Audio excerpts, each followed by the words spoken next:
Man United's £11 million Glazer family payment has left Gary Neville fuming.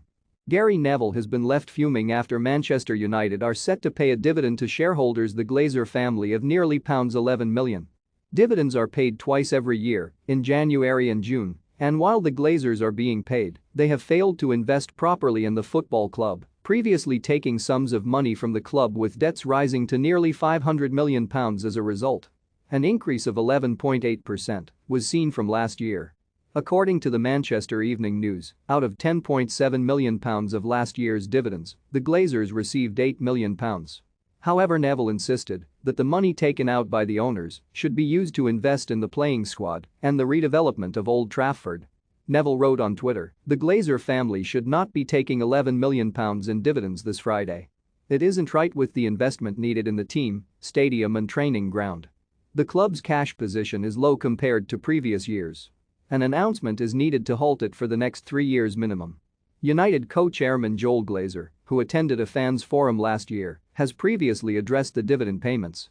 "I know this is a subject that a lot of people have a lot of different views on, but when we take things and look at things as a whole, we think that Manchester United is a very well-run club, and we think clubs throughout football could take a look at us, and there's a lot of good to be seen when it comes to some of these things that are controversial," he said.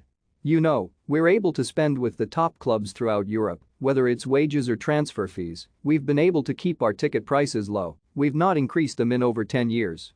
We're able to pay a dividend, but it's a modest proportion of our £500 to £600 million of revenue. It's less than 3% of that. Have your say.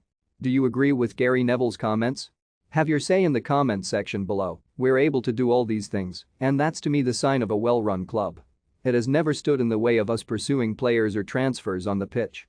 We may have walked away from transfers at times because the other side wanted an outlandish number. And while it's easy to pay it that one time, it does have consequences.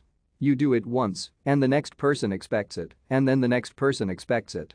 And that's not good, ultimately, for the club. So, we think that we're able to accomplish all these things and still have a very, very successful club and invest and do everything that is necessary for a club of our stature." Meanwhile, United have been quiet on the announcing of new signings thus far, despite targeting players with the likes of Frenkie de Jong, Antony, Jurrien Timber and Lisandro Martinez. The United faithful will be hoping the new boss Erik ten Hag can make those additions to the squad. Ajax star Antony is keen on making the reportedly switch to Old Trafford and reunite with his former boss, while Barcelona are holding out a £73 million transfer fee for de Jong, with the club set to make a second bid after seeing their opening offer of £51 million rejected. In addition, Martinez has a price tag of £43 million, and the Old Trafford officials are battling with rivals Arsenal for his signature.